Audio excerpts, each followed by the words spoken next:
You ask Tiger to solve. This deals with linear equations with one unknown. The final result is x equals 9/4. Let's solve it step by step. Group all constants on the right side of the equation. Subtract 3 from both sides. Simplify the arithmetic.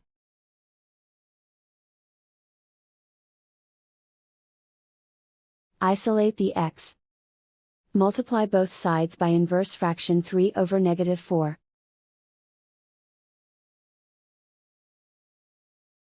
Move the negative sign from the denominator to the numerator. Group like terms. Multiply the coefficients. Simplify the arithmetic.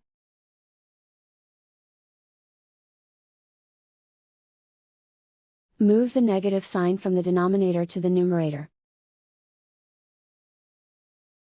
Multiply the fractions. Simplify the arithmetic. And so the final result is x equals 9/4.